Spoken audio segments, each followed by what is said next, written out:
Fala, galera! Tá começando aqui agora o nosso primeiro podcast Ele Me Ungiu. E, né, vamos lá, né? Primeiramente eu quero falar o que é, né? O que seria o Ele Me Ungiu. O Ele Me Ungiu, a princípio, é um projeto no qual utilizamos as redes sociais para poder, né, levar a palavra do Senhor. E esse projeto, ele agora, né, aqui tá se tornando um podcast. E nesse dia de hoje preciso aqui falar algumas coisas, né? A primeira delas é você que está assistindo, né? Precisa entender primeiro o propósito desse podcast. Se você quer, né, uma aula teológica, me desculpe, aqui não é esse lugar, tá? Se você quer uma aula de escola bíblica dominical, também não vai ser esse lugar, mas você vai encontrar nas próprias redes sociais esse lugar. Mas se você quer um bate-papo que contenha, né, que venha ter algo de teologia, venha ter algo, né, acerca das escrituras sagradas e muito sobre, né, relacionamento humano, diálogo, conversa, aqui você vai encontrar. Eu quero também aqui estar agradecendo, né, o nosso patrocinador master. Qual é o nosso patrocinador master? O Estúdio M, né, que nos cedeu aqui esse espaço para a gente poder estar realizando esse podcast. Então, se você está afim de fazer o teu podcast, de gravar o teu curso, você está afim de fazer qualquer outra coisa que seja correlacionado, né, a esse meio, né, você pode procurar o Estúdio M, né, do Firmados Podcast, do Hub do Firmados, vai estar provavelmente aqui na descrição do vídeo, né? Aí você pode procurar lá e também fazer o teu podcast, você pode fazer os teus cursos, né? A gravação dos teus cursos e mais, né? Pode ser interno como também externo. E aí vai depender muito do que você precisar. Você procura o Michel, que o Michel vai estar te dando todo o direcionamento acerca, né, da sua necessidade. E agora aqui eu vou apresentar para vocês, né, o nosso convidado. O nosso convidado de hoje aqui é o meu amigo Amaury Filho. E ele vai falar um pouco dele, ele vai discorrer um pouco dele, né, para vocês aqui agora. Primeiramente, boa tarde a todos que nos assistem. Para mim é uma honra hoje estar participando desta abertura, né? Eu confesso que corri muito, você tentou me indicar para outros lugares e hoje eu fiz questão de vir pela nossa amizade, pelo carinho que você tem comigo e pelo investimento que você sempre faz no meu ministério. Sou grato a Deus por estar aqui mais uma vez, poder estar compartilhando esse momento contigo. Opa, fala um pouco, né, da tua caminhada, né, de como que você chegou no Evangelho. Amaury Filho, ex-candomblessista, fui criado ali, né, toda a nossa descendência familiar, ela vem desta origem, mas meu pai se converteu dentro de um tempo, Deus o chamou, e a partir disso meu pai me entregou muito em oração a Deus, e Deus tem seus meios de trazer, né? Um dia meu pai me disse, existem peixes que nós conseguimos pegar com um pequeno anzol, e se a gente tiver a intenção de pegar em uma grande quantidade, precisamos usar uma rede. Mas existem peixes que a gente precisa usar um arpão. E se Deus tiver que te pegar desse jeito, Ele vai te pegar. E hoje eu acredito que, na verdade, foi a forma que Deus achou para me trazer para o reino. Eu era rebelde um pouquinho, nunca dei trabalho em si pela rua, mas por ter sido criado ali dentro, né? Não gostava da igreja, não acreditava no Evangelho. Mas a partir desse momento, né, vim na dor, como diz os antigos, e a partir disso eu tive experiências extraordinárias com o próprio Deus, e isso me trouxe até aqui. Sou feliz demais, grato pela salvação em Cristo Jesus. Amém. Assim, para quem não sabe, não conhece, né, eu tenho um projeto chamado Geekologia, né. Esse projeto ele nasceu dentro do Ele Me Ungiu e se tornou um projeto solo. E nesse projeto, eu acabei indo por uma determinada igreja, Ministério Efatá, lá em Miguel Couto, e numa conversa com o meu pastor, a gente resolveu montar, né, um evento, né, que trouxesse um pouco dessa pegada do Geekologia, e a gente montou o culto temático, que seria uma espécie de culto geek. E alguns meses antes, né, o Amaury, ele teve lá pregando, né, pregou, eu lembro até, lembro mais ou menos a mensagem, que foi lá em Salmos, né, sobre a jovem, né, que batiam a porta dela, né, e ela vagava, e depois, né, em um outro ponto da mensagem, essa mesma jovem, ela recebia, né, e ali você trazia uma analogia de que aquilo ali era Deus chamando, né, aquela jovem. E eu falei, cara, que mensagem legal, interessante. E passou o tempo, botamos o projeto em pauta, né? Colocamos ele em vigor também, começou a surgir o culto. E como que eu conheci, né, o Amaury? Justamente, o conhecer assim, eu conhecia de vista, mas a gente começou a se relacionar, foi através do convite, né, para participar verdade. no culto temático, né? E o primeiro que ele prega era sobre foi sobre Divertidamente, o primeiro. Divertidamente, Foi sobre Divertidamente. dentro de Marcos capítulo 5, sobre a vida do endemoniado. Demoniado. A gente falamos um pouco sobre depressão, síndrome do pânico, né? Crise de ansiedade, traumas sobre abuso sexual, todas essas versões é possível extrair. E foi uma experiência muito boa para mim. Muito boa. Obrigado. Na próxima, como eu disse, vindo para cá, pode me convidar, porque eu sinto saudade desse projeto.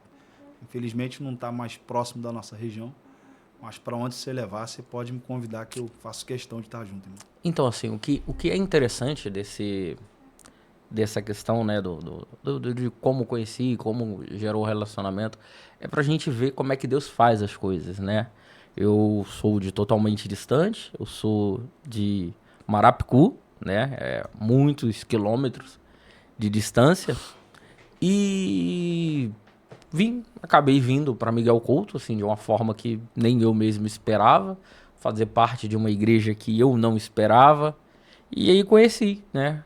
A forma que Deus age e cria relacionamentos Verdade. é algo surreal, né? Foi um culto.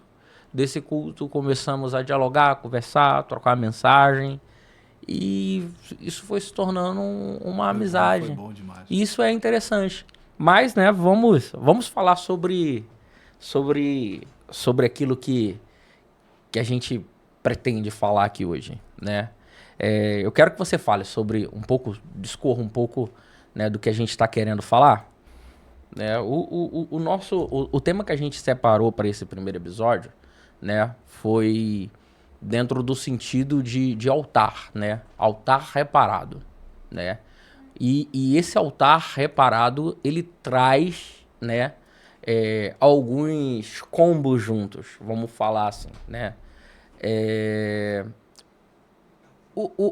Como que a gente pode iniciar falando sobre essa questão do altar reparado?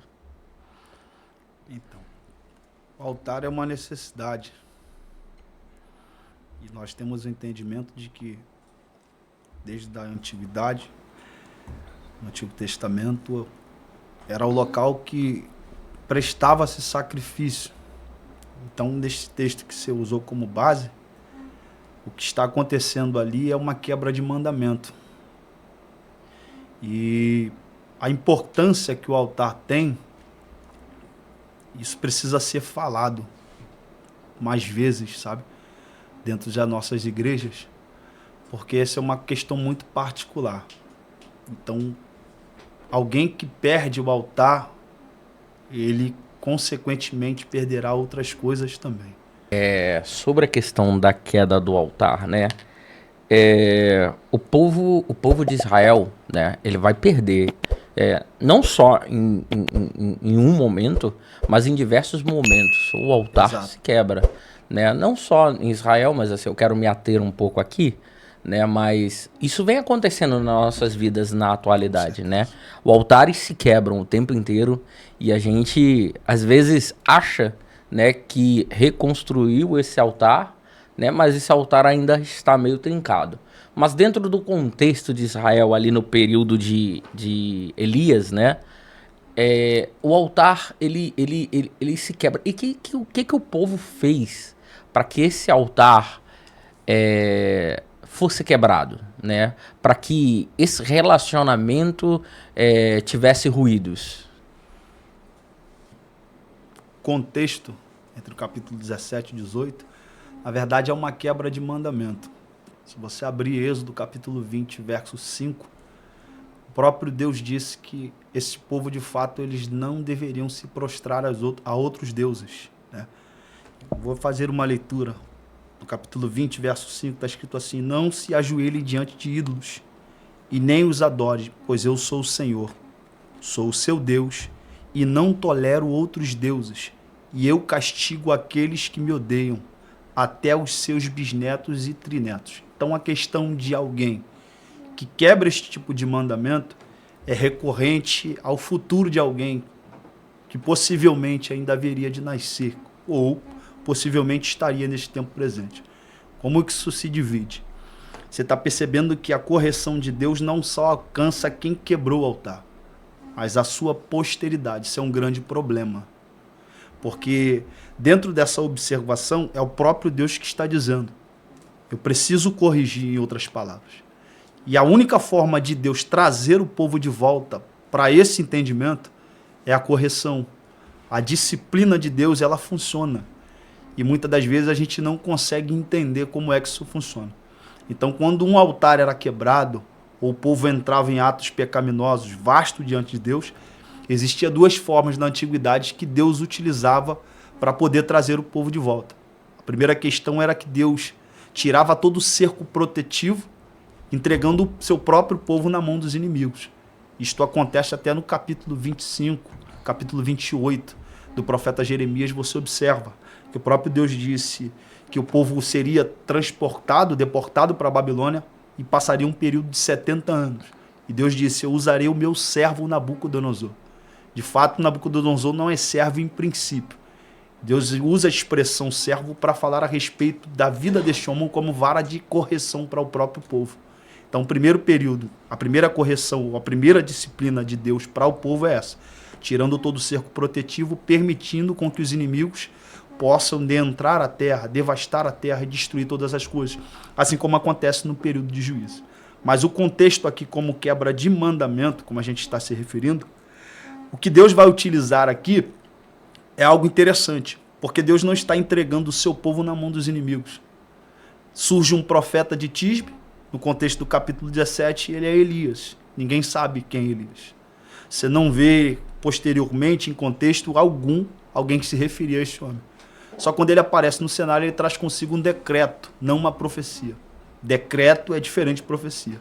A conotação clara para uma profecia no Antigo Testamento era a expressão assim te diz o Senhor.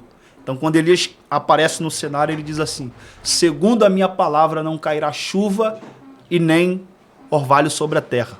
Segundo a minha palavra não cairá chuva e nem orvalho sobre a terra. Então, este decreto mexe em dois pontos interessantes na história. Primeiro, a chuva, segundo o livro de Deuteronômio, era uma promessa para o povo. O orvalho, na ausência da chuva, também tinha esta responsabilidade de trazer fertilidade para esta terra.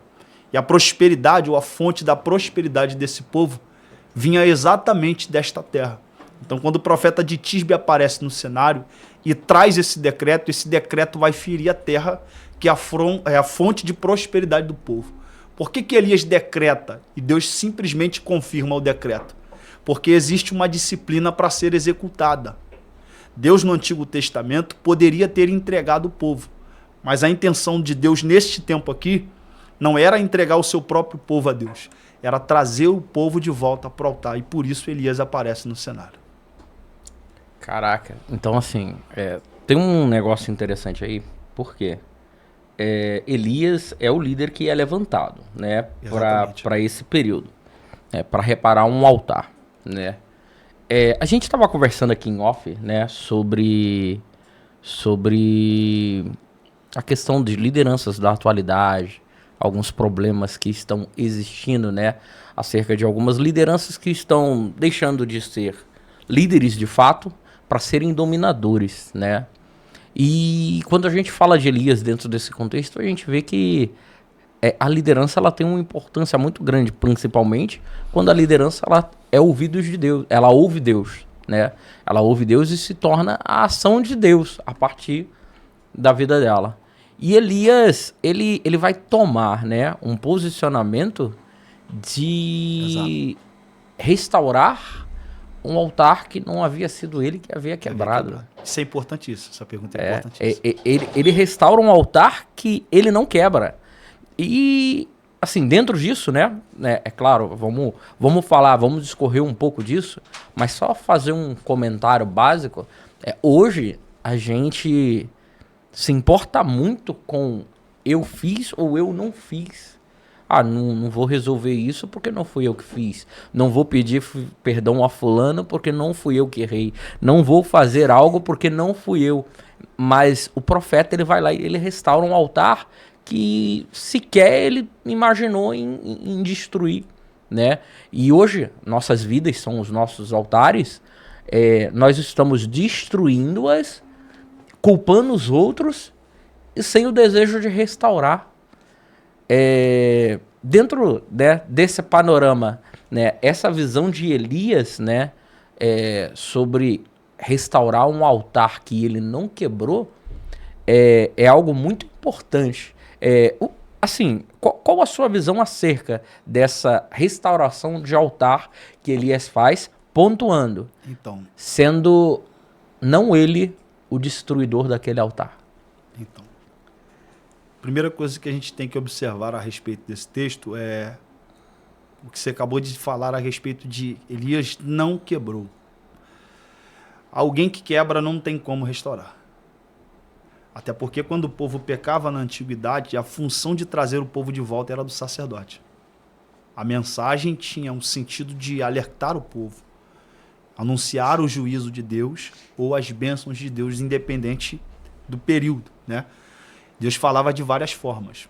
Só que neste tempo, se você olhar para essa estrutura, dentro da pergunta que você fez, não tinha um sacerdote. Se a função de trazer era justamente do sacerdote, aqui implica uma coisa. Porque em ofício, a função do profeta era receber uma mensagem de Deus e passar para o povo. E a missão do sacerdote em função era trazer do povo e oferecer isso para Deus. Elias está fazendo as duas coisas. Então ele é alguém que tem uma mensagem central para este tempo. Mas ele é alguém que vai abrir um tempo de oferta neste altar que ele mesmo vai construir para o povo. Cara, isso é muito vasto, mas é uma questão muito pessoal. Por que isso é pessoal? Porque o capítulo 18, verso 1, Deus, quando se apresenta para Elias, depois desse decreto, o próprio Deus diz: vai e apresenta-te a Acabe, porque eu darei chuva sobre a terra. Isso aqui é interessante, porque quando Deus disse que daria chuva sobre a terra, na verdade, o altar do povo ainda não havia sido reparado. Uma das formas mais severas e justas, e o nosso Deus é justo, no Antigo Testamento, era fulminar. Por que Deus não fulminou esse povo? Uma vez que eles quebraram o mandamento, de Êxodo capítulo 20, versos 5 e 6. Não consegue entender? A intenção de Deus não era matar o povo. Deus queria trazer o povo de volta. Só que na ausência de sacerdote, não existe favorito no reino. Deus ele sempre vai levantar alguém para poder trazer de volta o povo para o centro da sua vontade. Então, por isso, Elias toma este posicionamento. Quando Deus disse: eu darei chuva sobre a terra, para onde é que esse homem vai? Querite. Era aí que estava a centralização. Quando ele vai para o Querite, ele tem comida e ele só pode beber desse ribeiro. O capítulo, nesse mesmo verso 7, diz que o ribeiro do Querite se seca. Quem deu a direção para Elias? Foi o próprio Deus. Mas o ribeiro do Querite se secou. Então uma seca aparece nesse momento e a crise se instala. Elias tem perna para sair dali, mas não sai. Ele permanece posicionado na crise. Enquanto ele permanece no Querite, dentro desse período de seca, o texto diz que Deus se manifesta mais uma vez e diz para ele: vá para Sarepta, porque eu preparei uma viúva, né? Ou ditei algo para uma viúva para que ela te alimente. E esse discorrimento é Deus fazendo com que nesse trajeto Elias chegue ao centro da vontade, porque Elias é um representante legal. Por que ele é um representante legal na minha visão? porque o povo não tem como reparar aquilo que quebrou. Isso era a função do sacerdote. Então Elias, quando toma esse posicionamento, isso é muito intrigante. E abre um leque muito grande na nossa mente, porque a responsabilidade da restauração não era dele. Mas, na minha visão, Diego, ele, na verdade, ele olha para este povo como Deus estava olhando, com um olhar de misericórdia. Porque Deus tem motivo para matar o povo. Deus tem motivo para entregar na mão dos inimigos. Mas Deus não quer que isso aconteça. E por isso Elias é mencionado desta forma. Na minha visão textual aqui, Elias é o representante de Deus aqui para trazer o povo de volta. Não só com uma mensagem de cima para baixo, mas com uma oferta oferecida de baixo para cima. Assim, quando a gente olha para esse texto, né, olha para essa passagem na Bíblia, né, acerca de Elias, né, de todo esse contexto, né, a gente pode dizer que a prosperidade, e quando a gente fala de prosperidade, não é prosperidade dentro da visão, né, que hoje se vende dentro das igrejas, que é dinheiro, tal. A prosperidade é uma vida plena, né? Exatamente. A prosperidade daquele povo, né, a prosperidade até mesmo do profeta, ela estaria, né, a nossa prosperidade, ela está ligada sim, né, a atitudes que nós temos, né, em busca de determinadas coisas, hoje, nos dias atuais, mas também, assim como naquele tempo, ela não estaria ligada à adoração. A forma que eu adoro, né, dentro de tudo aquilo que eu faço, eu preciso agir. Elias, ele vai agir a todo momento. Elias, ele em nenhum momento, ele vai ficar parado, né? Exato. Mas, ao mesmo tempo que eu tenho uma ação, a forma em que eu adoro o Deus que eu sirvo, não seria correlacionado à forma que esse Deus que eu sirvo também derrama sobre mim essa plenitude, né, acerca dessa prosperidade, né, essa vida plena sobre a vida daquele profeta e daquelas pessoas que naquele lugar ali estavam. Então, tem gente que discorda, mas o povo era exclusivo de Deus. Uma visão de paternidade. Qual é o pai que quer deixar um filho sem prosperidade, sem ser bem-sucedido, sem viver grandes coisas, ser grandemente abençoado? Eu acho que nenhum pai deseja isso para o seu filho.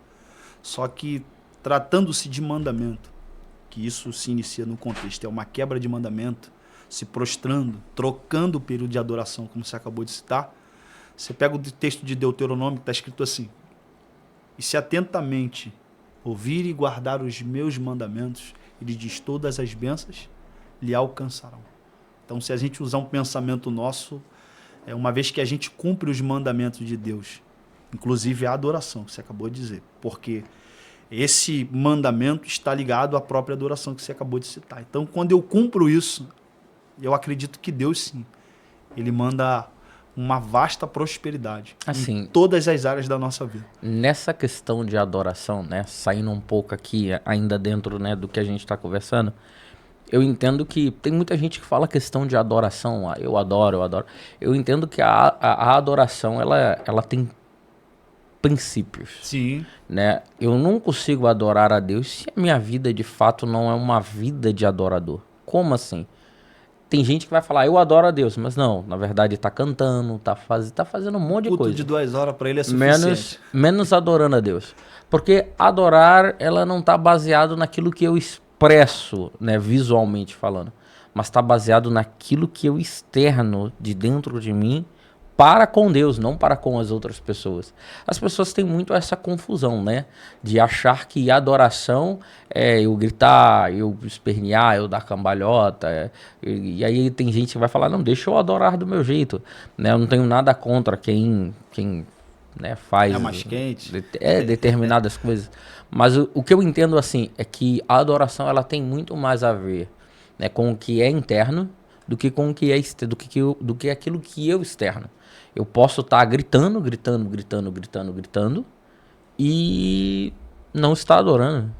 E eu posso estar calado lá no meu cantinho, com os olhos fechados, e o meu coração está entregando, né, algo que é genuíno meu, né, para Deus.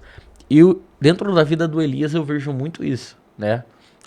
a partir do princípio, primeiro da sinceridade com Deus. A todo momento, Elias ele vai ser bem sincero com Deus. Nos momentos da dificuldade, quando ele se isola, nos momentos mais de embates, né? Ele sempre vai falar, ó, Senhor, vamos aqui, essa é a situação. Esse é o Elias humano, né? É o Elias humano, né? Mas o Elias adorador, né? É o Elias que entrega o melhor dele para Deus da forma dele.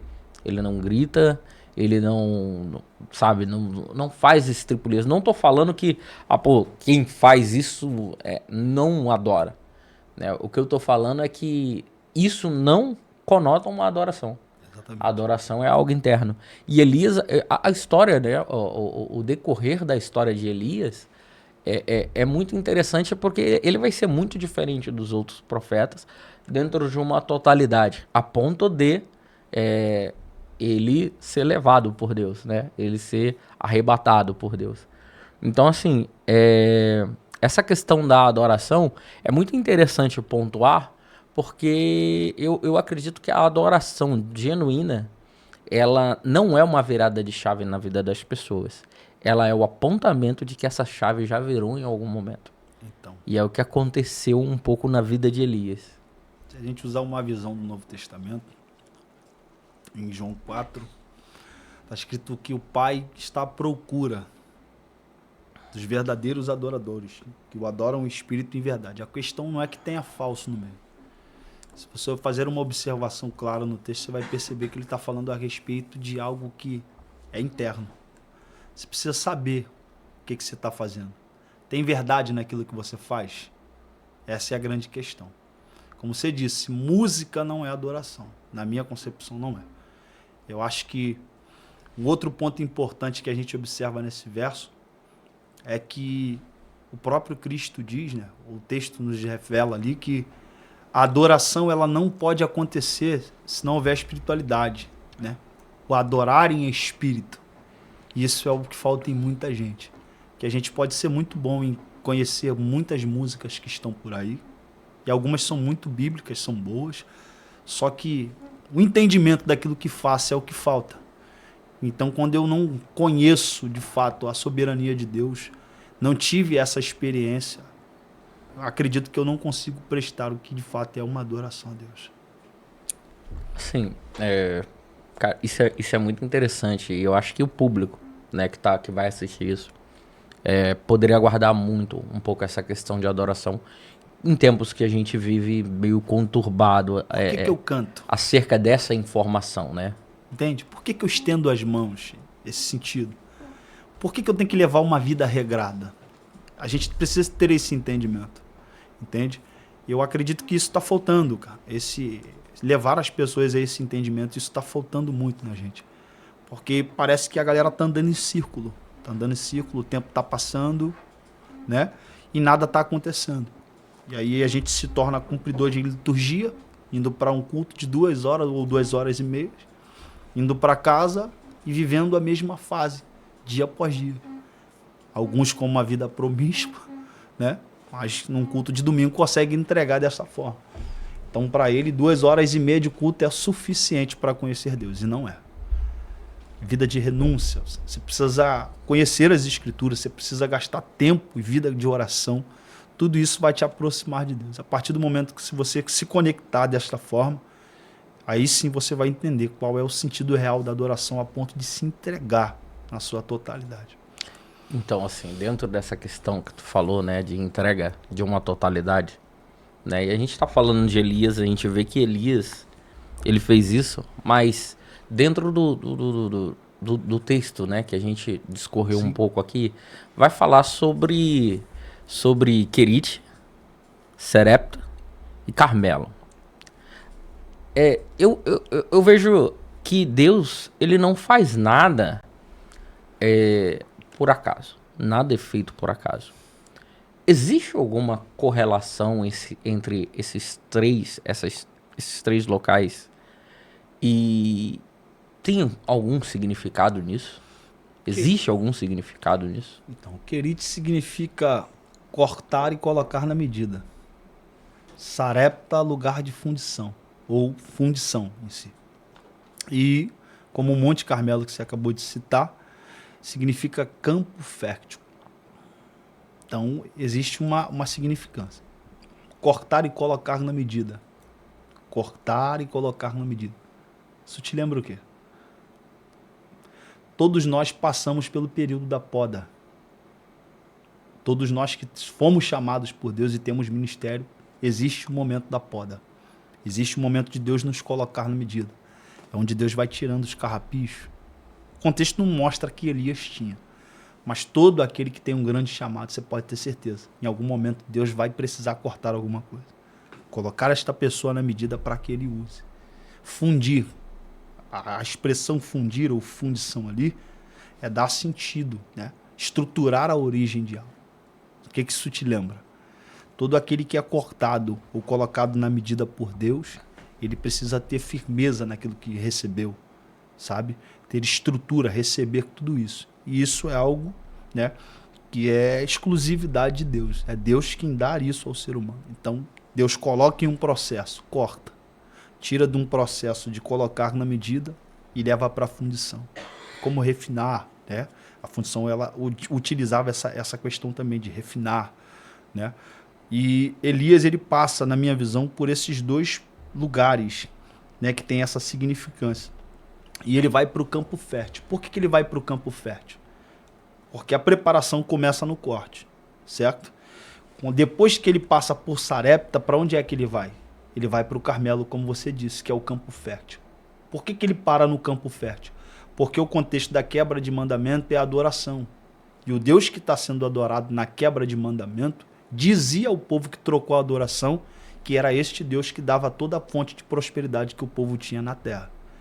Então, para que Deus mostre que ele é a fonte de prosperidade, ele tem que preparar alguém e levar para esse campo fértil. Ou seja, isso daí vai mostrar pra gente que tudo existe um processo. Exatamente. Tudo existe um processo. E é interessante porque, às vezes, nós seres humanos, nós queremos quebrar processo. Nós temos esse anseio Não dá pra de pular etapa, né? Então, assim, aproveitando, né, falando aqui, falar com quem vai assistir, não quebre etapa. Glória a Deus. Porque a quebra da etapa vai te trazer dor. A quebra da etapa vai te fazer chegar num ponto que você vai ter que retornar para refazer aquele trecho que você não fez antes. Isso é doloroso. Então, não quebre etapas, né? Porque se você demorar um pouco mais, mas cumprir todas as etapas que estão sendo postas para você, isso em tudo na nossa vida, tá? Primeiro, você vai evitar a dor.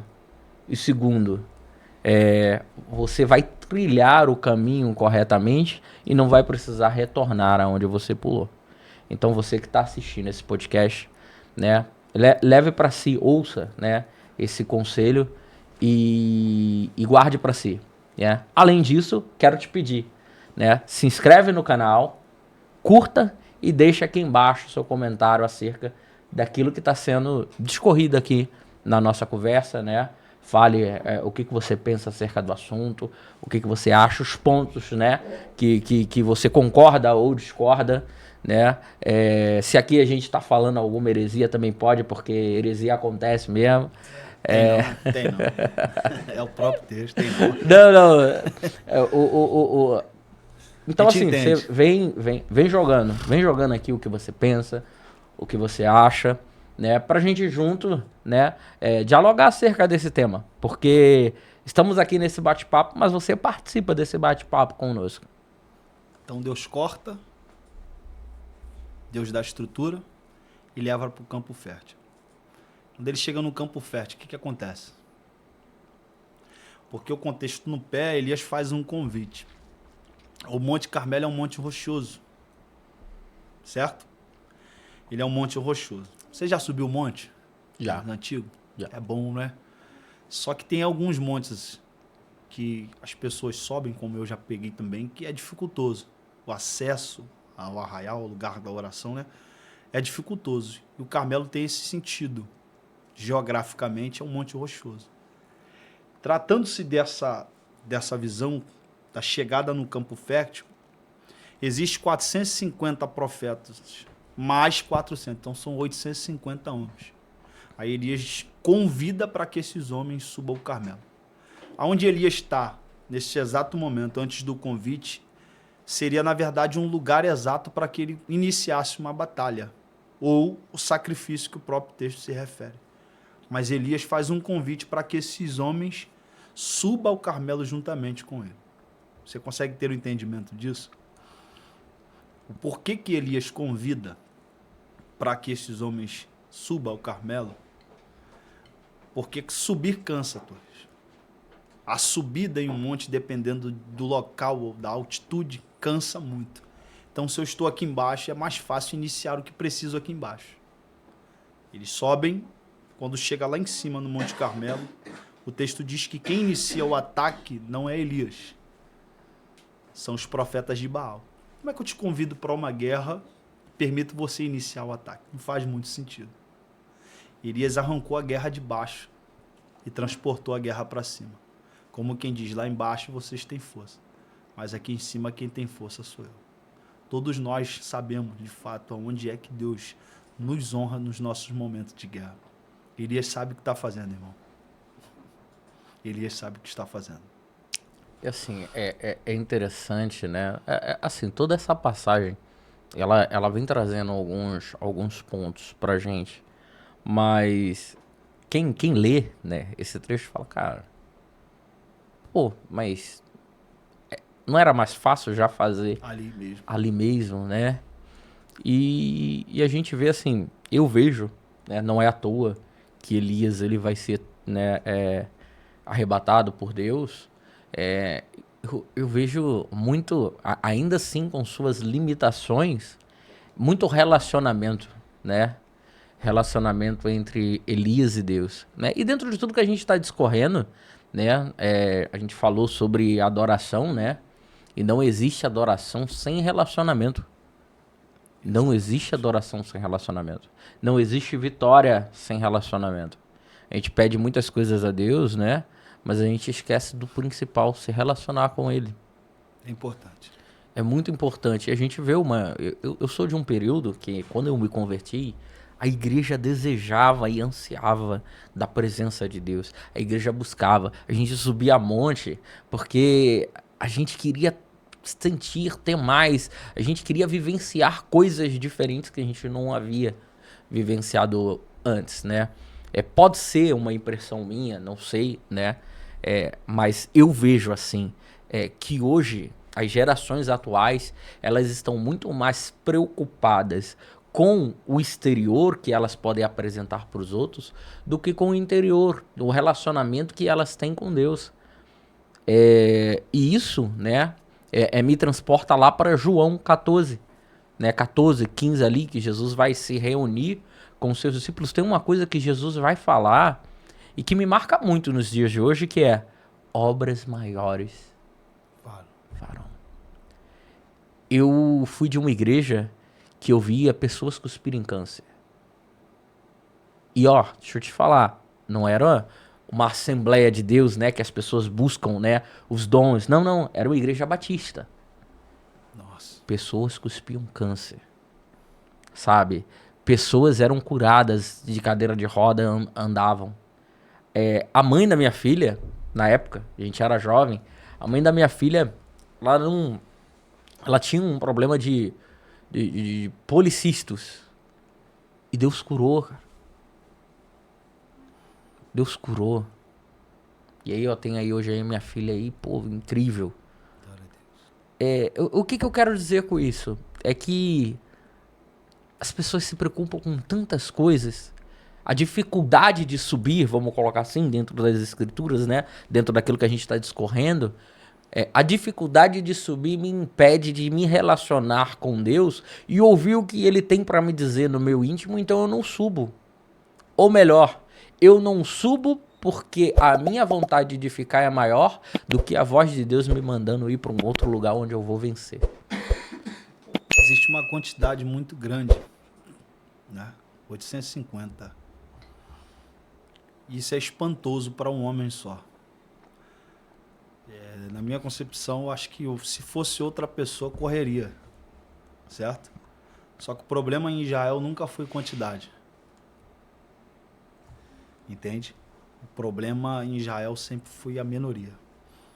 E nessa questão, como você disse, esses sinais eu acredito que não acontecem mais por essa ausência de conexão.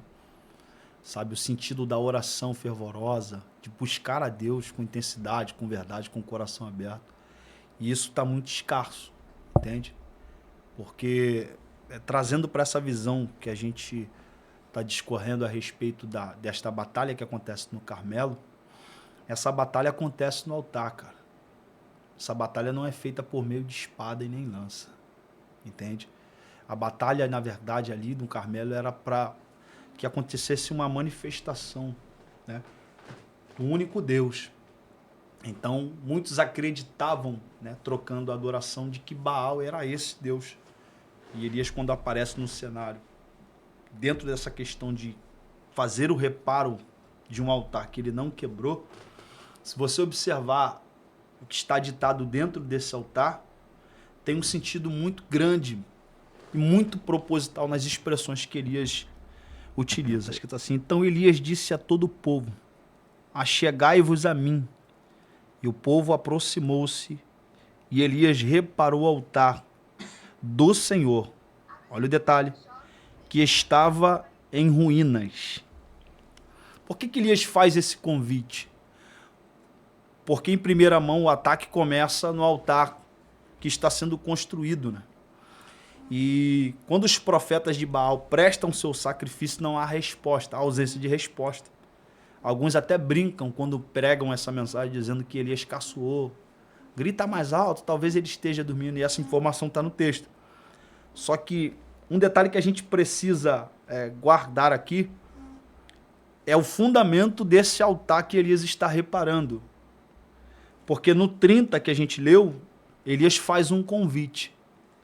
Esse convite é uma oportunidade de Deus. E nesse momento aqui o povo vai precisar entender que Deus está dando mais uma oportunidade. Porque o texto diz no verso 31 assim: e tomou 12 pedras. Tá lendo aí? Sim, sim. E tomou 12 pedras. Continua a leitura para mim, por favor, do 31. 12 pedras. Ixi, calma aí, deu ruim aqui no aplicativo. E tomou 12 pedras, simbolizando as tribos descendentes de Jacó, ou as tribos de Israel. O que Elias está fazendo Tem que aqui? atualizar aqui. Deixa eu te explicar uma questão. Por que Elias convida o povo?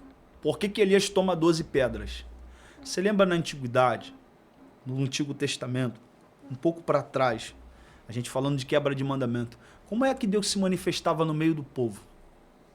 Por meio do altar. Tudo que era oferecido, Deus consumia desta forma.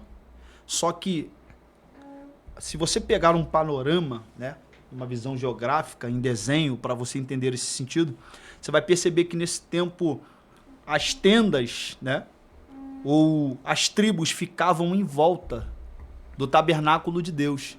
E a manifestação de Deus também por meio de fogo descia ali. Então essas pedras aqui, o texto é claro, dizendo que essas 12 pedras são as tribos descendentes de Jacó, ou as 12 tribos de Israel. Por que ele está convidando todo mundo aqui para este momento? Ele toma 12 pedras, monta um altar.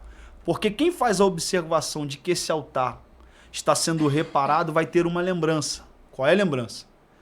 Que um dia eles foram diante de Deus, mas deixaram de ser. Esse povo carrega uma promessa. Deus disse que esse povo seria cabeça e não cauda. Que eles viveriam bênçãos e não maldição. Estariam por cima e não por baixo. Só que isso inverteu a partir do momento que eles quebraram esse mandamento. Elias toma 12 pedras. Se você observar, quando ele monta essa tipologia, na verdade Elias está fazendo o povo lembrar do período do tabernáculo.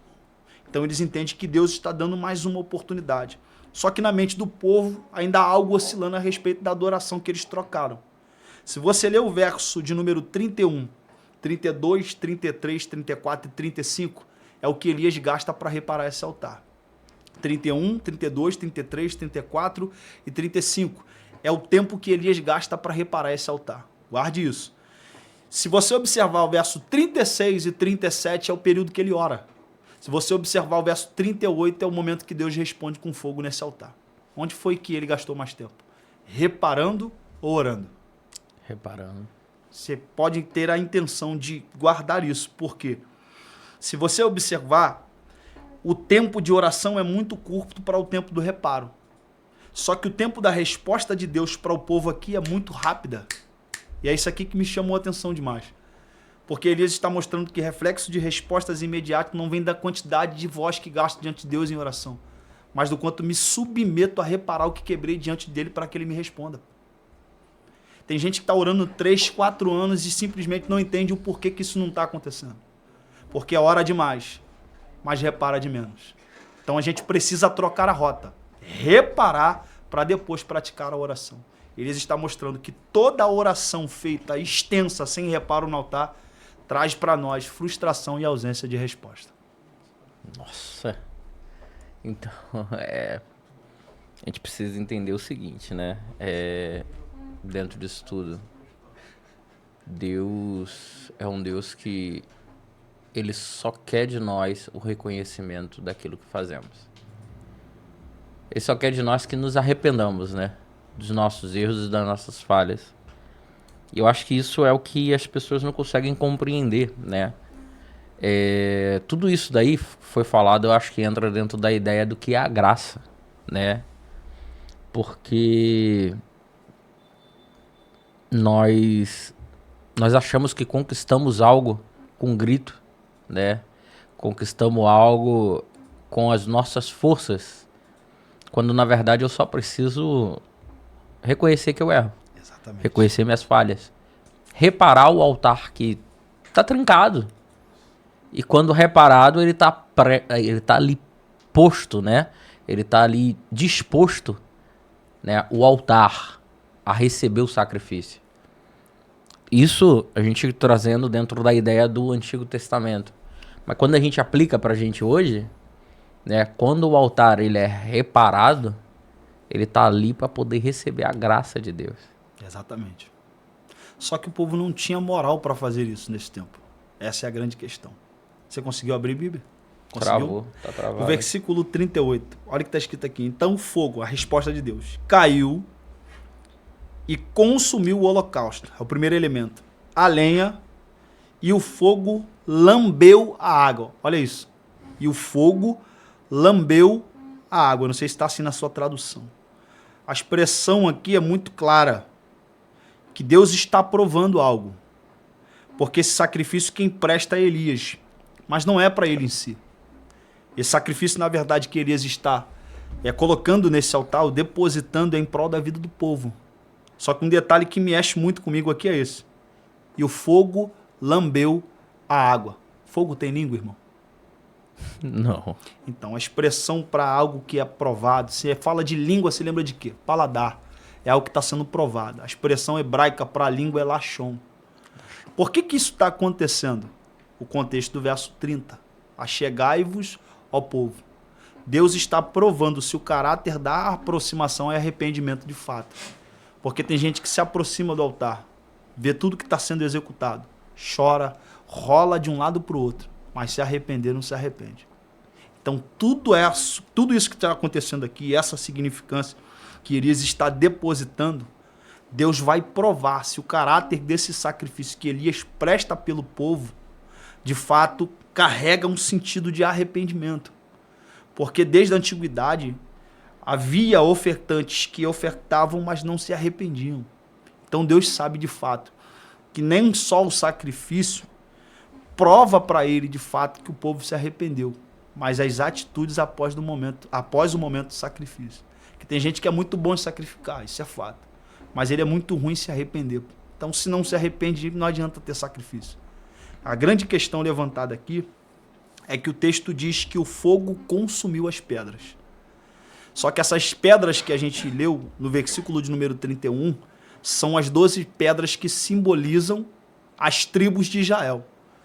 Deus ele tinha uma forma também de corrigir, como a gente disse no início, que ela aparece no contexto de Levítico capítulo 10, rapidamente, que diz que Nadab e Abiú tomaram seus incensários, puseram fogo estranho e levaram perante o altar do Senhor, saiu o fogo do altar e os consumiu. Deus mata, isso é fato. Só que Deus, como eu disse, ele tem motivo, né, concreto para poder matar o povo. Por que ele não mata aqui, irmão? por causa desse representante legal que tomou essa atitude. Então, quando o líder tem a visão e se antecipa naquilo que Deus tem, ele preserva a vida de pessoas que congregam com ele. O que está acontecendo aqui é que o fogo consumiu as pedras. Por que Deus não matou o povo, mas consumiu as pedras? Versículo de número 31, o povo está onde? Próximo desse altar. Quando o fogo cai no verso 38 e consome as pedras, o povo aqui consegue entender a mensagem. Deus está dando uma oportunidade para a gente. Porque Deus tem motivo para consumir o povo, mas não consome. Eu já vi na Bíblia Deus consumir pedra e poupar gente. É o que está acontecendo aqui. Mas eu já vi também Deus consumir pessoas e poupar pedras. Por que Deus consome as pedras, mas não consome o povo? Está aqui a prova da oportunidade. Qual é o entendimento que leva a gente a observar aqui? É que quando esse fogo cai, se você tivesse presente, o que você pensaria? Esse fogo era para mim. Só que Deus poupa o povo e consome as pedras. E uma vez que essas pedras são consumidas, a mente do povo vai abrir. E isso é um chamado à disciplina, levando o povo ao arrependimento. Só que como a gente está dizendo desde o contexto, a prosperidade cessa por causa de uma quebra de mandamento. Então há uma necessidade muito grande que o povo tem, isto é prosperidade. E há uma necessidade muito grande em relação a Deus, que é reparar esse altar. Só que observando o verso de número 30 até o 35, esse altar já foi reparado. Essa é a grande questão. E se esse altar foi reparado, o tempo está propício para Deus voltar a abençoar esse povo. Então, assim, tem um ponto aí que você fala que eu achei muito interessante, né? Que tá dentro até de algo que a gente já citou antes, né? Que é acerca de liderança. Ou seja, o líder, ele é quem conduz o povo, né? Se o líder, ele não tem a perspicácia, né, da condução e, né, não é só perspicácia, relacionamento, esse é o ponto, né? Sim. Relacionamento, ele está conduzindo o povo ao erro. Ele está conduzindo o povo ao fracasso. Ele está conduzindo o povo à derrota, né? Elias, em contrapartida, né, ele vai ser essa representação de um líder, né, que vai fazer aquilo que é preciso e aquilo que é necessário. Por que hoje as lideranças não conseguem ter essa noção e esse entendimento, né, de, querendo ou não, ali, Elias, ele entra num embate que poderia custar a vida dele. Isso é bom, cara. Por que hoje a gente não vê, e assim, a gente vai ver algo, só para contextualizar, para não ficar solto, né? A Bíblia, ela vai falar que o bom pastor, né, o bom líder, aí você substitui pelo que você quer, porque a gente também não vai falar só de pastor, de lideranças também, qualquer tipo de liderança, departamento, ele é aquele que dá a sua vida pelas ovelhas. Pelos liderados, né? Como eu falei, Elias, ele se coloca numa posição que ele pode perder a vida pelo povo, né? Ele era um profeta. Por que hoje a gente vê as pessoas indo por um caminho muito mais de utilizar, né, de seus liderados como um escudo para que nada aconteça consigo, mas se acontecer com ele pode, do que ter essa atitude que Elias teve, de eu vou lá e eu vou resolver? Eu acho que a falta de essência, isso tem se perdido muito, muito, muito. Porque em alguns lugares que a gente já passamos por aí, né? Eu acredito que você já vivenciou isso também. Os liderados, eles fazem do seu líder um ídolo, como o nosso amigo disse mais cedo também. Então, quando eu deposito todo o meu coração na minha liderança e tiro o lugar de Deus como centro de todas as coisas, eu começo a me perder nesse mesmo ambiente. Então, tem muita gente que está seguindo um pastor, mas não consegue seguir e ter entendimento do que é viver uma vida com Deus.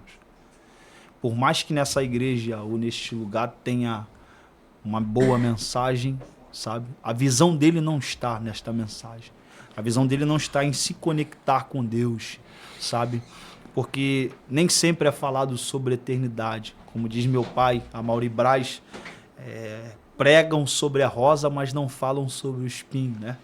diz que a rapadura é boa, mas não diz que ela é dura de fato. Ele Verdade. usa essas brincadeiras. Meu pai é muito bom nesses trocadilhos.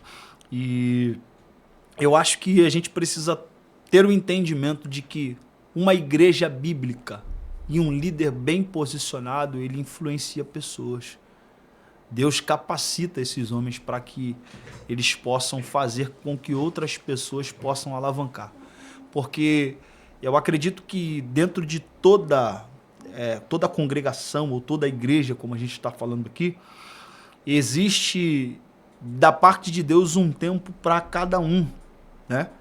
Só que existe muitas pessoas que estão sendo lançadas em obras, estão sendo lançadas em missões, estão sendo lançadas em várias outras coisas, sem que essa direção parta divinamente. Um líder que não pode colocar alguém na brecha sem que Deus dê essa direção. E isso é um perigo muito grande. Então, como você acabou de dizer aqui para mim, a maioria das pessoas, elas focaram no líder, mas esqueceram, estão se esquecendo do próprio Deus. E eles pegam isso para si, os próprios líderes pegam isso para si, e eles se mantêm guardados sobre aquilo. Para eles não há necessidade de nada. Porque essa membresia, eles dão a vida pelo líder, mas eles nunca vão ter o entendimento que esse líder possivelmente não daria a vida por eles. Elias fez isso. Nem que eu tenha que morrer naquele monte, mas o que eu fui chamado para fazer, eu farei. Como é que os apóstolos morreram, irmão? Implantando igreja, saindo, pregando, fazendo um monte de coisa. Entende? Porque eles entenderam. Entende? Que morrer com Cristo é lucro. Entende? O chamado, ele pode nos levar a situações que a gente não deseja entrar. Se pegando rapidamente, saindo aqui, o contexto da igreja de Filipos, em Atos 16, Paulo prega, e a Lídia abre o coração, recebe o Espírito Santo, aquela coisa toda, e ele sai dali, prega, vai para um lugar de oração, passa por uma praça pública, e uma jovem com espírito de adivinhação, né, tá ali por muito tempo, aquele espírito falando uma verdade, por mais que não fosse da parte de Deus. Isso é um detalhe muito importante. E dali ele vai parar no cárcere, depois daqueles açoites todos. E aí no momento da oração, da adoração que acontece no cárcere, as fendas fazem um grande terremoto, é isso que diz o texto. E o carcereiro vai tentar fugir, vai tentar se matar naquela situação. Aí Paulo diz para ele, não faça tal coisa. E ele se aproxima e diz assim, como eu faço para ser salvo? Ele está perguntando para si. Paulo diz assim, crê no Senhor Jesus, será salvo tu e a tua casa. Só que a rota, se você observar o contexto, Paulo quer pregar 2 vezes, ele tenta pregar na Ásia. E o texto diz que o Espírito Santo impediu Paulo de chegar naquele ambiente. Porque a rota de Deus para Paulo não era a Ásia. A rota de Deus para Paulo era a rota que ele está, dentro de Filipe. Paulo passa por todos esses flagelos, mas a obra está sendo concretizada. Qual é a mentalidade que a gente tem aqui? É que se Deus deu a missão e Deus enviou, não vai ter retaliação e não vai ter flagelo. Se a gente tivesse o entendimento de que muitas coisas atrofiariam, trariam muitos problemas para nós quando metêssemos a mão dentro de coisas no reino de Deus, a gente nunca teria colocado a mão. Só foi a gente colocar que alguma coisa estreitou. Paulo está obedecendo a missão, está na direção do próprio Espírito de Deus, mas olha o que Paulo está passando. Então, obedecer a Deus nem sempre leva a gente para uma rota tranquila. E o que mais a gente vê são líderes acomodados. Não receberam uma rota de Deus. A unção de Equebalo pode enviar alguém para ganhar uma vida. Não é isso? Enviado sem direito de retorno. Vai para uma África dessa, para um lugar desse fora do Brasil, e lá simplesmente você ganhar uma vida para Deus, ganhar uma vida através da mensagem do Evangelho e simplesmente morrer naquele lugar. Se você chamar alguns líderes para falar a respeito desse assunto, ele não está pronto. Porque a intenção dele é preparar pessoas para ir para morrer. Hoje, mas se Deus dá a direção, ele não deseja ir lá.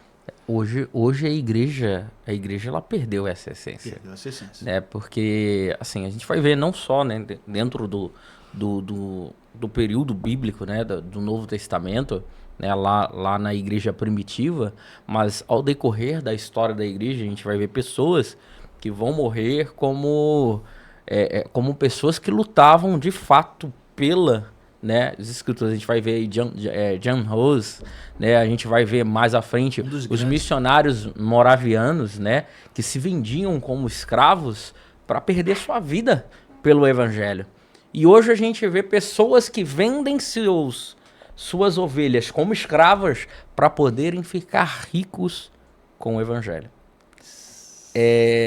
Sabe, assim, você vê que virou a chave de um jeito que não era para ter virado, né? A essência do evangelho, né? E assim, eu falo a essência do evangelho não do evangelho, a palavra, mas daquilo que a gente chama de evangelho, do nosso meio cristão, né? Ela tem sido alterada e tem muitas pessoas que estão caladas, né? E eu tenho um negócio interessante, o Amaury, que alguns anos atrás eu assisti um comercial da Folha de São Paulo.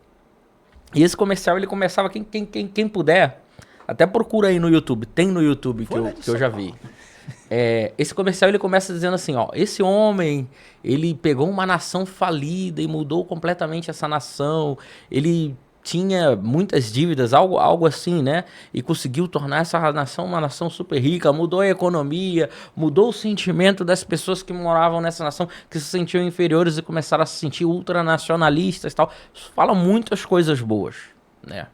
E no fim, ele aparece a imagem de Hitler. Nossa. E aí o narrador, ele vira e fala assim: é possível dizer um monte de mentiras falando apenas a verdade. E a gente vive isso no nosso tempo.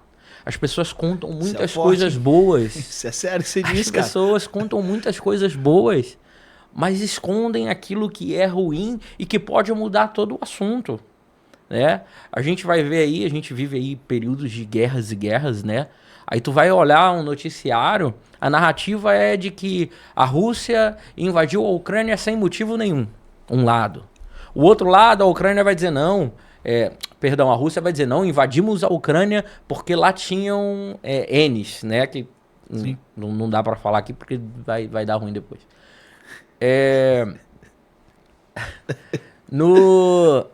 Lá em Israel, a gente vê a narrativa de pessoas que defendem o Hamas por causa de uma questão histórica do não sei o que. Tu vai vendo guerras de narrativas onde as pessoas sempre vão contar aquilo que em tese é favorável, em alguns casos vão até contar algumas mentiras, mas vou colocar só nas verdades. Vão contar o que é favorável e vão esquecer que tem o contraponto daquilo ali e que o contraponto pode tornar alguém que se acha herói vilão. Quando você apresenta como a Folha, né, apresenta a ideia de Adolf, cara, você vai falar assim, cara, esse é o presidente que eu sonho pro Brasil. Quando você vai ver quem foi o cidadão, bizarro. Tu fala, cara, isso daí é um dos maiores vilões da história do mundo. O que eu quero dizer com isso? Existem lideranças trabalhando nisso hoje. Eu vivi, né, um período com um líder que ele criava situações nos bastidores dessa forma. Ele chamava conversava só aquilo que em tese, né, favorecia a ele. O fulano falou isso. Só que ele não dava nunca os contrapontos. Muito menos às vezes falava aquilo que ele falou. Porque muitas das vezes ele chamava as pessoas para um diálogo e ele iniciava a conversa falando de A, de B ou de C. Para que as pessoas falassem o que pensavam daquelas determinadas pessoas. E isso acontecia muito. E assim, eu estou falando de uma experiência que eu vivi, mas eu vi outras pessoas que eu conheço viverem experiências iguais ou parecidas. Isso me remete ao quê? Que existem muitas pessoas, e aí não vou falar só de liderança, porque aí parece que a gente está querendo aqui só martelar a liderança, né? Apesar da gente falar de uma liderança, que é Elias. Mas existem pessoas dentro do nosso meio que agem dessa forma, que é uma forma maldosa, aonde a verdade ela é parcial. Eu demonstro uma metade de uma verdade e a outra metade eu escondo, porque essa outra metade vai me ferir ou vai ir contra aquilo que eu tô querendo vender.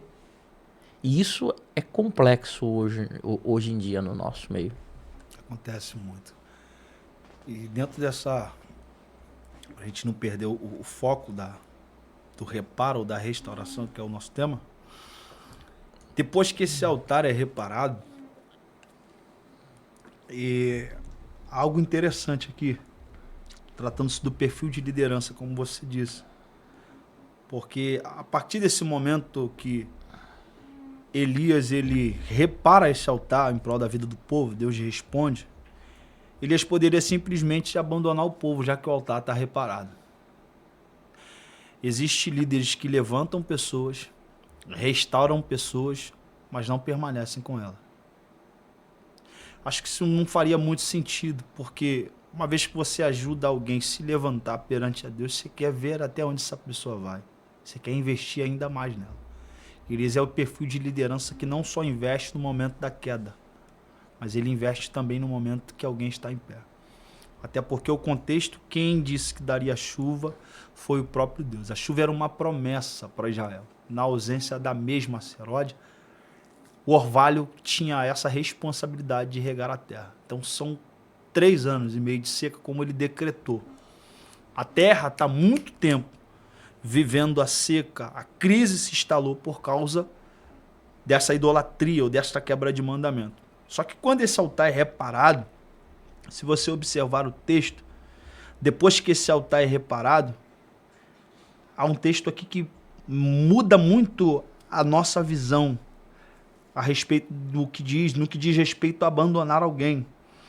O versículo 40 está escrito assim: então Elias ordenou-lhes: prendam os profetas de Baal e não deixem nenhum escapar. E eles os prenderam, e Elias fez descer ao riacho de Quizon e lá os matou.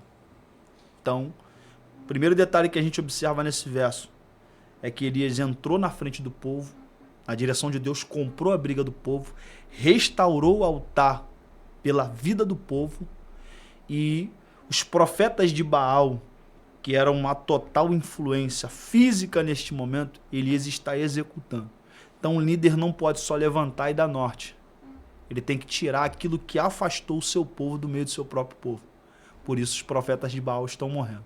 Quando chega no capítulo de número 18, verso 41, está escrito assim: e Elias disse: vá, apresenta-te a Acabe. Versículo de número 41. Vá e diga a Acabe, nesta outra tradução, porque ouço ruído de abundante chuva. Pena que você não está com uma Bíblia, eu queria que você acompanhasse isso aqui. Travou a minha do telefone. Tá E disse-lhe Elias a Acabe: vá, coma e beba, porque já ouço ruído ou barulho de abundante chuva. Isso aqui Elias está dizendo para quem? Nesta significância de, tratando-se do período da visão liderativa, se você observar o verso 41, o texto discorre numa visão de um servo que está acompanhando ele. Aqui chega no nosso tema central. A gente colocou um tema falando sobre um altar reparado e uma bênção com velocidade. Então, no verso 41, Elias disse: vai, apresenta-te a Acabe, sobe, coma, beba, porque já ouço ruído de abundante chuva. Só que quando esse servo vai até Acabe, e a Bíblia que mostra isso pra gente, o texto é claro de que a audição de Elias recebeu alguma coisa. Os ouvidos de Elias recebeu alguma coisa. Isso aqui mexe com a gente, Torres, porque o que Elias ouve é que vai vir uma chuva muito grande ou uma chuva pesada. E aqui eu preciso extrair algumas coisas com você. Deixa eu chegar um pouco mais para cá. E Acabe sobe no verso 41 para comer e beber, né? E Elias disse que houve um ruído ou um barulho de uma grande chuva, uma pesada chuva. Aí o verso 42 está escrito assim: então Acabe foi comer e beber, mas Elias subiu ao alto do Monte Carmelo, dobrou-se até o chão e meteu o rosto entre os joelhos. Esse posicionamento, ou essa posição de Elias aqui, na verdade ela nos leva a ter o entendimento de que, você citou isso aqui, a adoração. Porque ele, mais uma vez, ele está colocando o joelho no chão, cabeça entre os joelhos, como sinal de humilhação. Ele não faria isso perante a outro Deus. Cima do Monte Carmelo. Só que quando ele faz isso, o versículo 43 está escrito assim: vá e olhe para a banda do mar, disse isso ao seu servo. E ele olhou e disse: não há nada. Olha que interessante. Acabe sobe a comer, a beber, porque Elias disse que Deus enviaria uma chuva, e ele ouve muito bem a respeito dessa chuva. Só que a quantidade da chuva que a terra precisa, Deus sabe de fato. Por isso o texto diz que grande chuva cairia. São 3 anos de seca, irmão. O tempo é muito grande.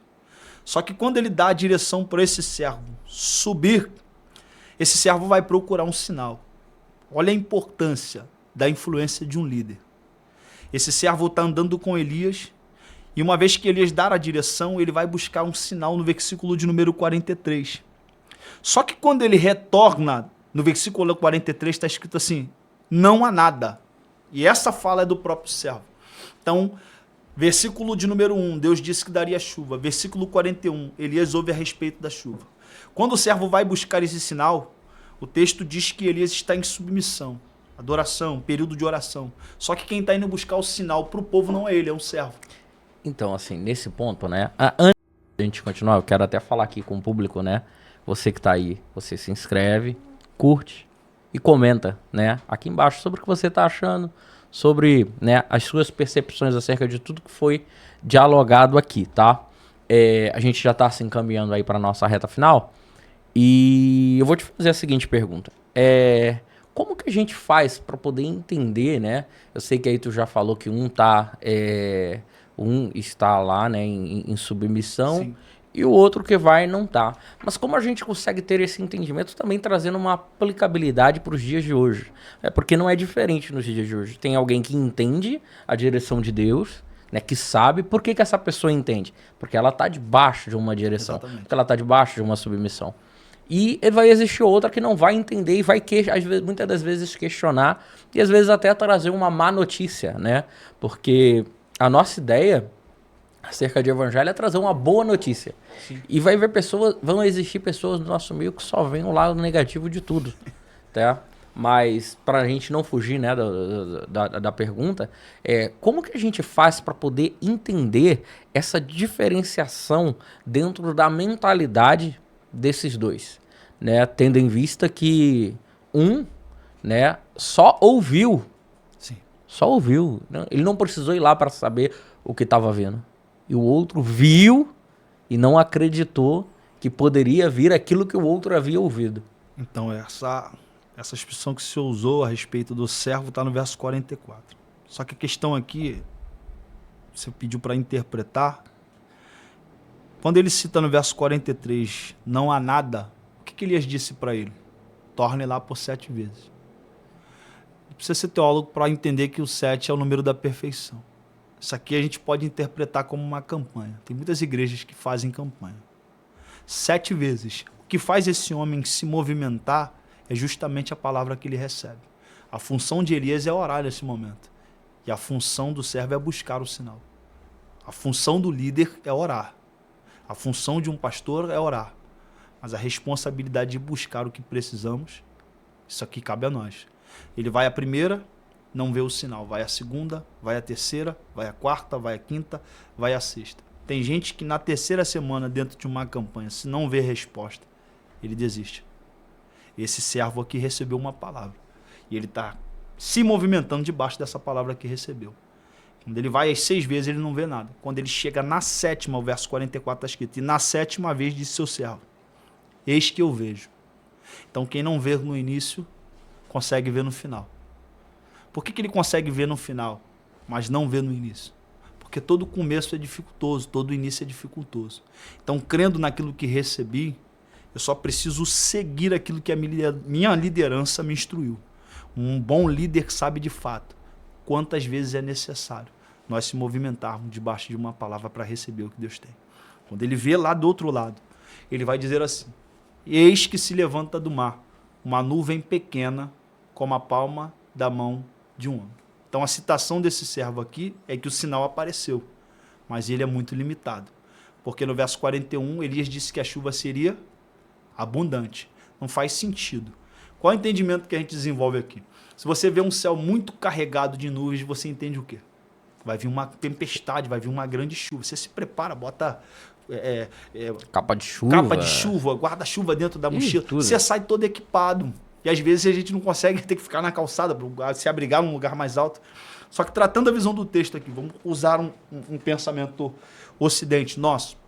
Se você ver uma quantidade muito grande de nuvens, você entende que vai vir muita chuva. Muita chuva. Só que ele busca um sinal e quando ele vê o sinal, ele diz que esse sinal é o quê? Pequeno. Qual é o entendimento que a gente desenvolve aqui? Elias disse, é abundante, é grande. Mas quando ele vê, ele diz, é pequeno. Então há algo que aqui não bate. Há uma discrepância. Há uma discrepância. Isso é estranho. Por que é estranho? Porque no ouvido de Elias a chuva é abundante. Na visão do servo ela é pequena demais. O que ele está dizendo trocando por miúdos? Isso é uma das interpretações. Que o que Elias ouviu não condiz com aquilo que ele está vendo. Porque se ele vê uma quantidade maior de nuvens, automaticamente ele tem o entendimento que o que Elias ouviu seria uma resposta abundante. Só que, deixa eu te fazer uma pergunta. Você já leu o capítulo 18, verso 1? Quem disse que daria chuva? Foi Deus. Foi Deus que disse que daria chuva. Então Deus fala no verso 1 do capítulo 18, 41 Elias ouve a respeito da chuva, 43 e 44. Quem vê a testificação que é a nuvem pequena? O próprio servo. A primeira coisa que a gente precisa observar aqui é que Deus nunca vai dar a mesma coisa para todo mundo. Porque para Elias, Deus está falando a respeito da chuva na audição. Para o servo, Deus está mostrando um sinal pequeno. Isso é testificação. Então, para aquele que não ouve a respeito do que Deus está enviando, Deus dá a oportunidade de ver. Para aquele que não consegue ver, Deus está dando a oportunidade de ouvir. Elias ouve e o servo vê. Se a visão dele é que essa nuvem pequena não consegue atrair o que Elias disse que viria da parte de Deus, há um embate muito grande aqui que a gente precisa descodificar isso. Porque o que define o nível da resposta que o povo espera depois do altar não é o tamanho do sinal, mas a profecia que o sinal carrega. Quem disse que daria chuva? Deus. O sinal é pequeno, porém carrega aquilo que a boca de Deus falou. Não tem como limitar. Tiago disse na sua carta, Deus é o qual não pode mentir. Ainda que sejamos infiéis, ele permanecerá fiel. Se ele disse que vai enviar, você pode ter certeza. O sinal pode ser pequeno. Deus vai fazer com que isso se multiplique e chegue a nós com grande abundância. Altar reparado, bênção veloz. A gente vê nessa questão do servo, né? A gente vê a questão do servo, a gente vê como Elias, né, se porta. Ele pede para o servo ir, né? Lá o servo vai 7 vezes e então a chuva vem, né? Assim, o que eu quero tirar disso agora, né?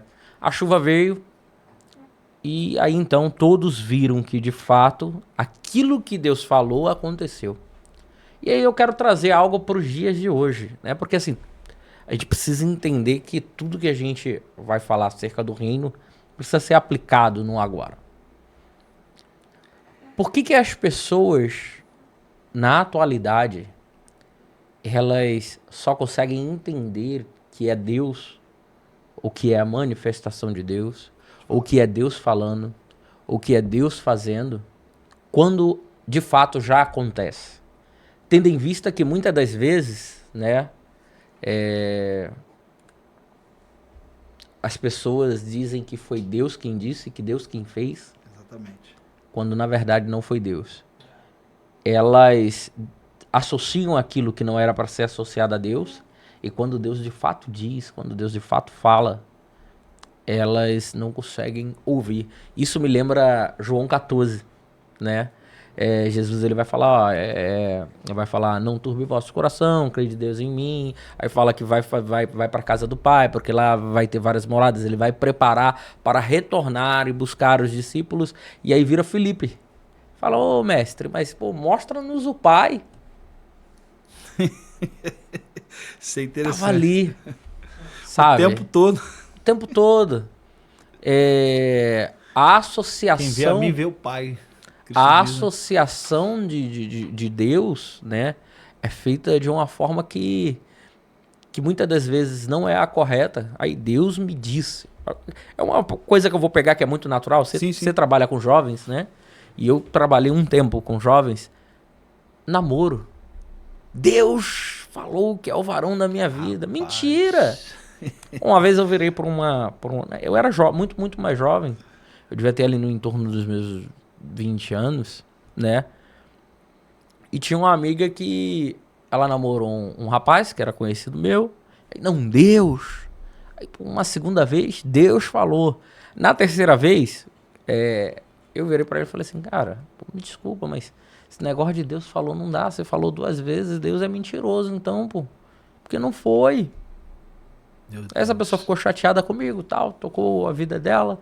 Mas assim, por que eu falo isso? Eu tenho muito medo disso. Porque as pessoas dizem que Deus diz o que ele não disse. E nesse caso, o caso de Elias, quando Deus fala, as pessoas não estão ouvindo. Exatamente. E a gente conhece muita gente assim. A gente conhece muitas pessoas que Deus está falando e elas não estão ouvindo. Deus está dando o sinal e elas não enxergam o sinal porque entendem que o sinal é muito pequeno. Eu acho que a primeira coisa, né, a respeito disso que você disse, isso é importante. Segura. Sim, faz o seguinte, você já fala sobre isso e já olha pra câmera, não, agora não, calma. E já se despede, já fala com o pessoal, já se despede pra gente poder já estar finalizando, né? Posso concluir rapidamente? Pode Dá concluir. Tempo? Quantos minutos a gente tem? Então, nessa visão que você disse, é importante a influência de um líder. É importante. E esse servo vive isso neste momento aqui. Só que a grande questão aqui que a gente precisa guardar e observar muito bem é que, uma vez que esse altar foi reparado, a bênção de Deus, ou a promessa que era a Shua, ela precisaria voltar, porque esse altar foi reparado. E quando você observa o versículo de número 44, na parte B, está escrito, diga a Acabe, aparelha o teu carro e desça para que a chuva não te detenha. Então Acabe tem carro, certo? Só que na visão que esse servo tem, guarde isso, sobre a nuvem pequena, algo interessante. Porque a fala do texto é atribuída a ele, e o texto diz assim, e logo os céus se enegreceram com nuvens, no plural. Então o primeiro estágio ele vê uma nuvem pequena como a palma da mão de um homem. No segundo estágio, ele diz assim, e logo os céus se enegreceram. Aqui me permite interpretar 3 céus. O primeiro é atmosférico. A gente consegue ver balões, a gente consegue ver aviões. O segundo céu, quem tem acesso a ele? Somente os especialistas por meio de aparelhos. Irmão, quem viu o terceiro céu? Tudo que é pequeno, distanciando-se de nós, tende a desaparecer. Só que ele está tão focado naquilo que Deus enviou, que ele vai ter a observação muito clara de que chegou no primeiro, alcançou o segundo, chegou no terceiro. O terceiro é onde significa biblicamente a habitação de Deus. Aí o texto diz assim, e logo os céus, no plural, se enegreceram com nuvens. À primeira vista era uma nuvem só, mas quando chegou no terceiro céu, se multiplicou. Então, para quem não perde o foco naquilo que Deus envia, o que é pequeno hoje pode se tornar grande amanhã. Aí o texto diz assim, e Deus enviou uma grande chuva, não é isso? Uma grande... Por que a gente disse bênção veloz? Se a gente usar um pensamento da meteorologia para expressar dentro desse texto aqui, há quem diga que esta chuva, dentro de uma questão muito pesada como essa e sobrecarregada, uma gotícula de chuva é equivalente, tem uma velocidade equivalente de a 150 km por hora. Você dirige? Você dirige? Não dirijo não. Dirige? Então, quem dirige sabe. Se você tiver que dirigir e nessa velocidade de 150 km por hora você bater com o carro, isso é um problema. Só que se bater com um carro a 10 dá tanto problema? Muito mal você vai arranhar um para-choque. Porque existe uma diferença entre direção e velocidade, por mais que elas possam estar no mesmo âmbito. Só que a questão da velocidade aqui não está relacionada ao que vai matar alguém. Está relacionada à necessidade que o povo tem. Porque não está indo de baixo para cima, está vindo de cima para baixo. Então, se a gente puder usar dentro desse texto o pensamento da meteorologia, uma gotícula nessa chuva tem a velocidade equivalente a 150 km por hora. O que Deus estava dizendo? Que o que ele tem para enviar para esse povo depois do altar reparado não vai vir devagar. Vai vir numa velocidade que eles mesmos não vão conseguir entender. Permaneça focado no sinal, porque o sinal ainda carrega aquilo que a boca de Deus falou. Quando a chuva cai, o texto no 44, eu encerro aqui, disse que Acabe aparelha o carro antes da chuva cair e desce até a entrada de Jezreel. Quando você lê o verso 46, o texto dizia, a mão do Senhor que estava sobre Elias, a qual cingiu os lombos e passou perante Acabe, não é isso? E passou perante Acabe. Deixa eu te fazer uma pergunta. Daqui para o centro do Rio, se você sair de carro e eu sair a pé, quem chega primeiro? Com 44, você lê o texto. Acabe sai de carro. 46, Elias sai a pé. Quem chegou primeiro? Consegue entender? 44, Acabe sai de carro. 46, Elias vai a pé. Quem chegou primeiro não foi Acabe. Qual o segredo? Por que Elias chega? O texto diz: e a mão do Senhor. A mão do Senhor pode nos fazer muito mais velozes do que qualquer carro humano, a ponto de nos levar para onde Ele deseja. E que esse dia possa chegar na nossa vida. Que Deus possa, com as suas poderosas mãos, nos levar para um cenário muito melhor. A prosperidade voltou. A terra recebeu chuva e voltou a prosperar. Altar reparado, bênção veloz. Guarde isso no teu coração. O que define o nível da resposta não é o tamanho do sinal, mas a profecia que o sinal carrega. O sinal pode ser pequeno, mas se ele carregar aquilo que a boca de Deus falou, você vai prosperar e vai vivenciar o que Deus quer. Então, pessoal, eu quero agradecer, tá? Todos que vão estar assistindo esse vídeo, tá? Quero agradecer aqui ao Michel do Estúdio M, né? Que nos concedeu essa graça de podermos estar aqui. Grande Michel. Realizando esse podcast. E pedir, né? Novamente, se inscreva no canal, curta, comente, compartilhe com outras pessoas que precisam ouvir o que foi falado aqui. Porque muitas das vezes a gente está preso, né, em situações que não conseguimos sair por não entendermos que temos um altar que precisa ser reparado. Muitas das vezes estamos buscando em Deus algo que não chega porque eu preciso restaurar um altar. Então, para que, de fato, aquilo que você busca chegue, restaure o teu altar. Entenda isso. Compreenda que sua vida vai mudar completamente. Valeu, galera. Até a próxima. Espírito de Deus, sabe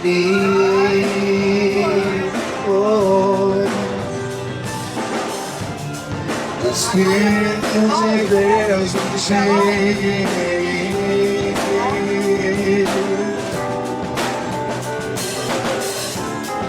Espírito de Deus, escolheu pra pegar boas novas são a missão.